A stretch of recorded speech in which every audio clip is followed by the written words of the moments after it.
Hey y'all, it's the Milkmaid.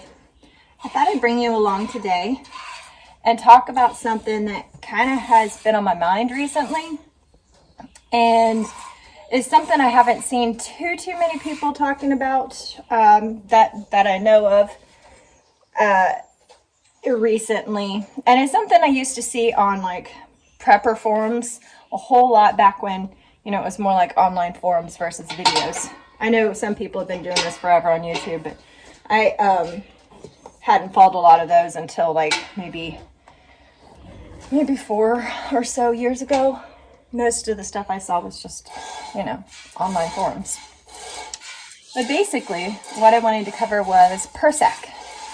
Now, I'm sure everybody's heard of OPSEC, right?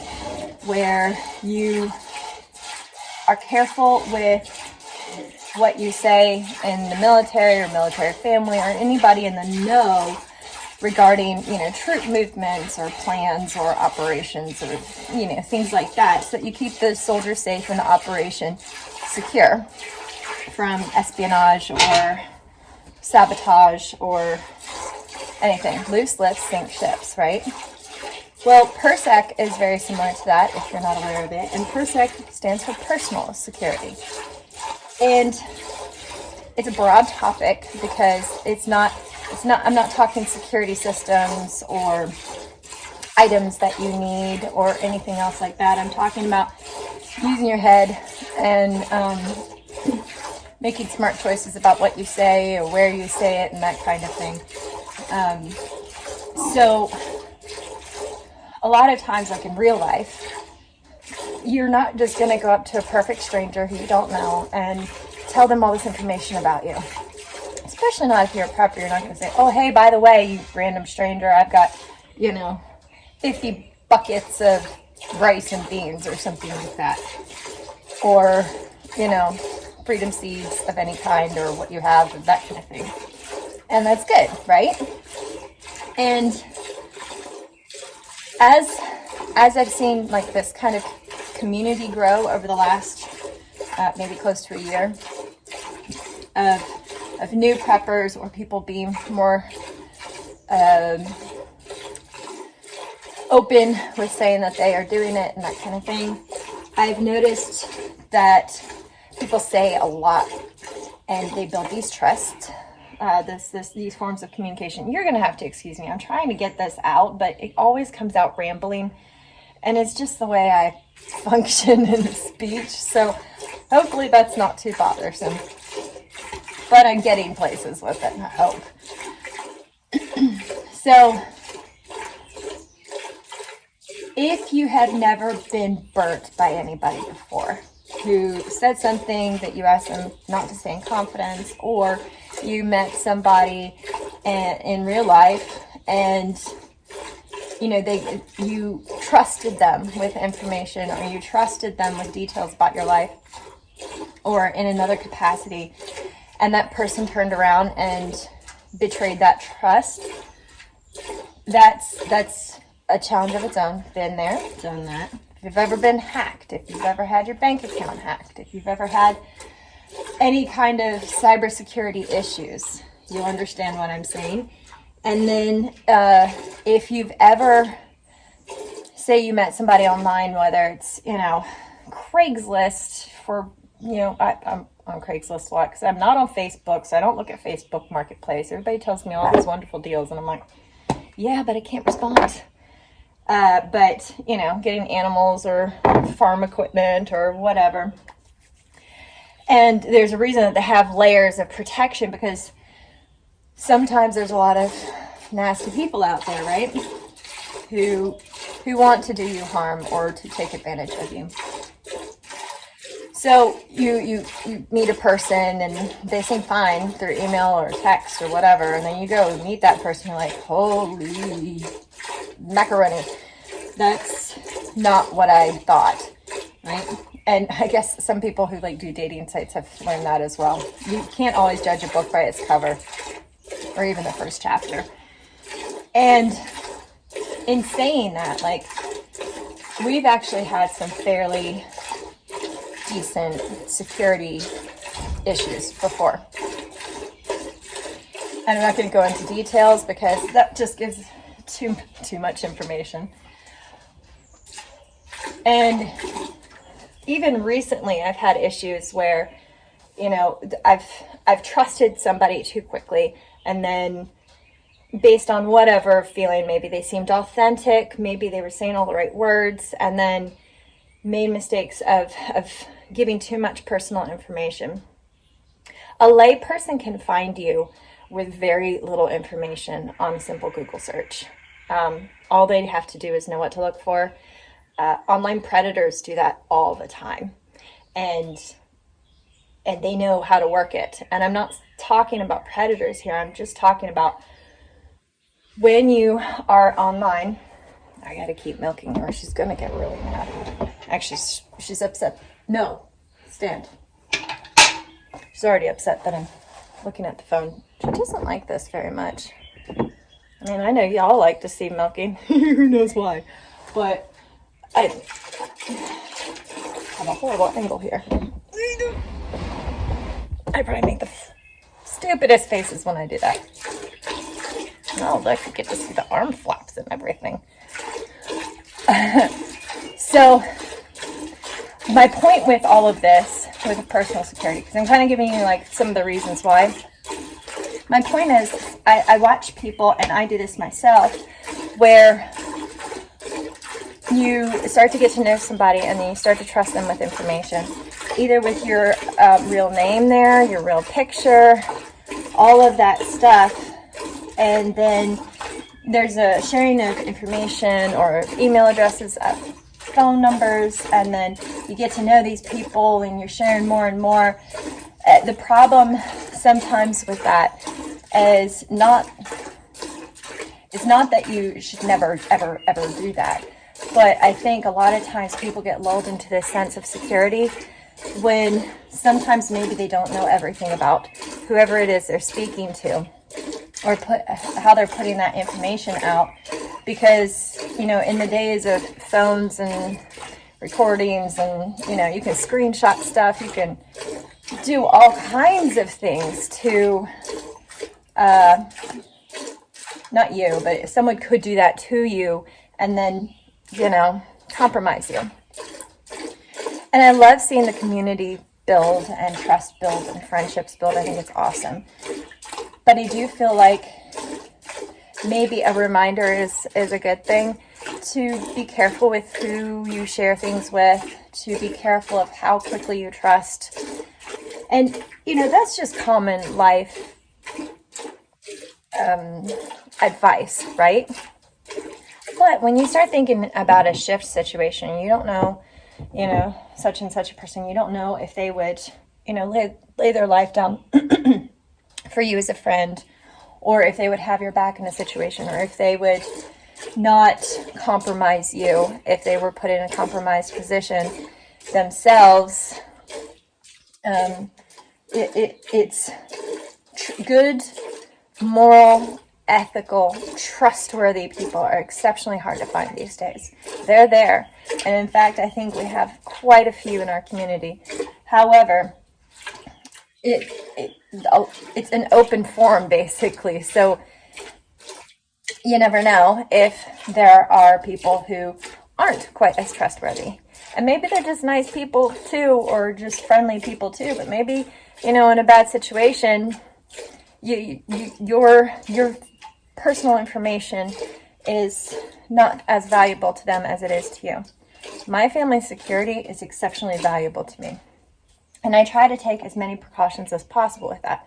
I've made mistakes. I've trusted people too easily before. It happens. There's some people that I feel are rock solid, and with them I feel much more comfortable, but I'm still careful with what I share, because relationships take time to build, and trust takes time to build. Trust is earned. It's never just, it may be given, but it should be earned.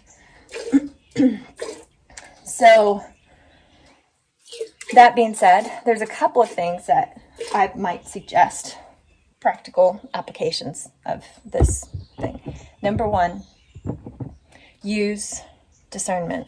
Trust your gut. if something seems off, and I don't care how far into the process of building trust that it happens, if something feels off and it didn't before, pay attention to that gut feeling. It doesn't mean you have to automatically just stop everything.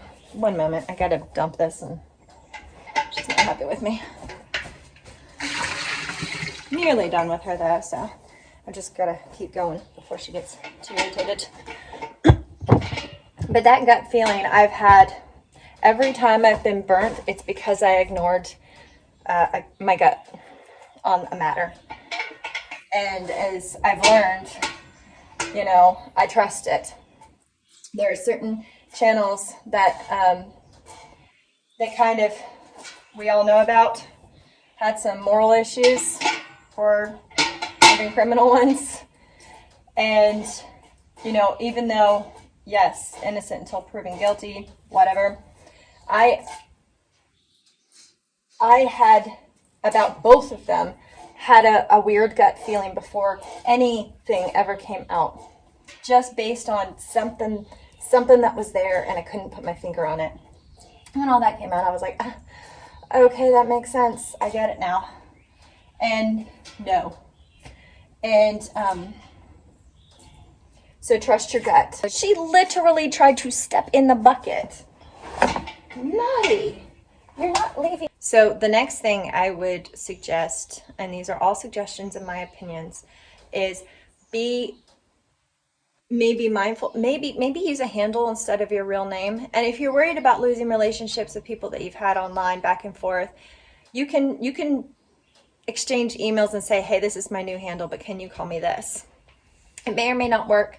You may not want to do that. No biggie. I just like having a handle instead of my actual name there. It's just another layer of protection. I'm hesitant about putting my face out there, which is why, at some point I might disappear as far as videos go. I don't want to do that. I enjoy the interaction, but my family safety and security is so important to me that I'm willing to sacrifice that part of it if I had to, if I felt like there was some compromise, that we were compromised. I'm very careful with giving out my information as far as like phone number or even in emailing. On that point, those things are just simple steps that I take. More advanced steps that I take is I use Proton Mail instead of Gmail. I feel like it's a little bit less hackable, and so I use that. I'm careful what I put in my emails.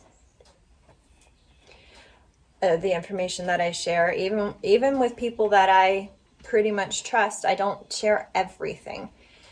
And then you can do layers of protection to keep yourself less likely to be kind of hunted down by just your lay person. Say you come across a psycho and you thought they weren't psycho, and they started like Googling your name and trying to find where you had lived, where you live, where you work, that kind of thing. And that has happened to me in the past. It's not fun.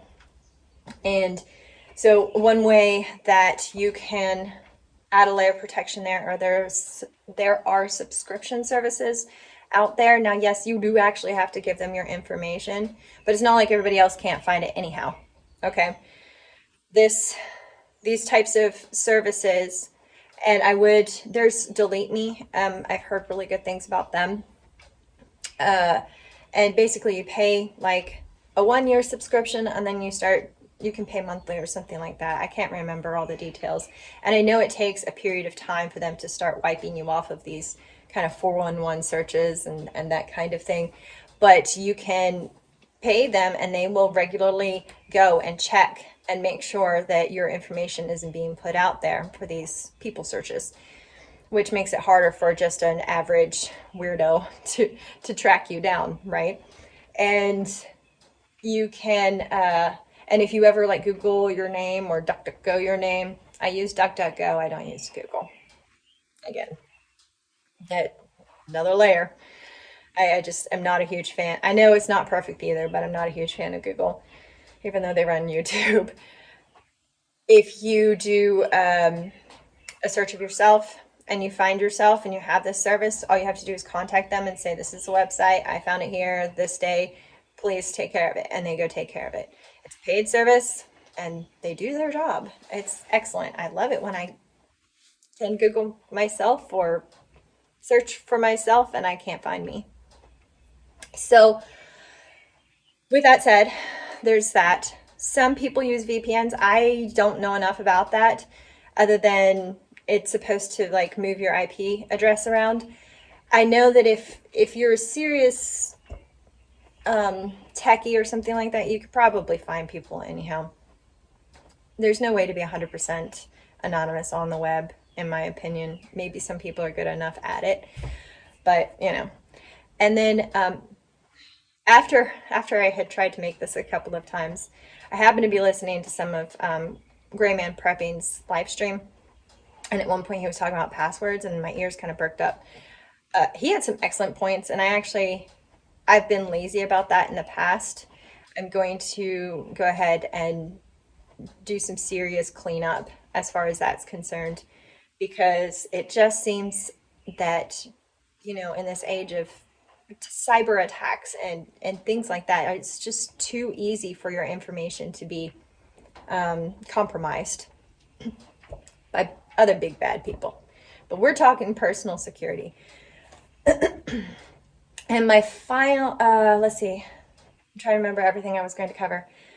The other thing is if you exchange phone numbers and you start to talk to somebody that way, be aware that with certain carriers, sometimes your full name will come up on their caller ID. And if you haven't changed your, if you haven't given them your name to begin with, that might have, and you wanted to keep that, you know, under wraps while you're talking, just use handles and stuff like that, then be aware, because then that could come up on their caller ID. And, you know, if you didn't know them well enough, it's just whatever. I'm thinking of reaching out to my carrier and seeing if our name can be taken off, because I didn't realize that until one day I had gotten a call and realized that their full name was there. And I thought, dang. And I told that person, I was like, just so you know, your full name came up on here. And, you know, I'm not going to share that with anybody. I do value confidences. I think that's, if you want other people to have integrity towards you, then you should definitely be showing integrity towards them. Even in situations where you get burnt. I mean, I guess to a certain degree, if it's like illegal stalking, blah, blah, blah, blah, blah, then yeah. Um, and I'm trying to think, what else? Because this is running on and on, I know, and I'm so sorry. But I felt it was very, very important to kind of share, because I would hate to see somebody get burnt the way I've gotten burnt in the past. And I knew enough to say things and I didn't. So let my bad experiences be a good warning to you guys out there that, you know, I like to be a trusting person, but I've just learned that I have to be way more careful with my information, and please take my advice to do the same. But it's just advice. My final thought on all of this is this isn't true just for online. See the sassy tail? It's also true for in interactions with other people, especially in the way that the world has just become so divided. A little bit of caution when you're sharing information with people, especially considering your level of preparedness. Now, some people are totally fine with sharing everything, you know, full disclosure with everybody. I'm not, because I've seen the character of people in the past change from what I thought when difficult situations arose. And I, having having gone through that, I've become far more cautious in what I say and what I do. People know that I farm, but I paint it as a hobby farm, not as serious food production. I share my geekiness. I feel people out. I let them know stuff. some stuff, that I've learned, because I like to share good information, but I do also try to tailor it to the conversation and my level of my level of trust with that person. I just think in a really bad shift situation, you're going to be glad if you kept your mouth shut a little bit more and were careful, and you were careful with who you shared information with, and how well you trusted that person and also their vicinity. So anyways, those are just my thoughts. I probably left something else out. I rambled and rambled and rambled, but I couldn't not bring this topic up. And I would love it if somebody has more information, especially on, keeping your technology safe and locked up, or alternative ways of ensuring, trustworthiness and that kind of thing. Let's have a discussion. Or other channels, please, if you want to take this and run with it and have way more better information than me, go for it. That would be awesome. I think it's something that needs to maybe be spread far and wide. And I love all my subscribers, but I have a very small number of subscribers. It's like 160 something, I think. I don't really watch it that much because this is fun. This is not about, it's not about me. But if other channels with a broader audience could touch on this, I think it's something that maybe should be touched on a little bit more, just to also keep the people who subscribe and are new to this learning and being careful with their personal security. Hopefully I haven't gone on far too long. Thanks for sticking with me. If you have, little tip, you can always hit the speed thing and put it on 2x, and then it takes half the time to hear all the information. So there's that if it was too long. Y'all take care, and I will talk to you later. Bye.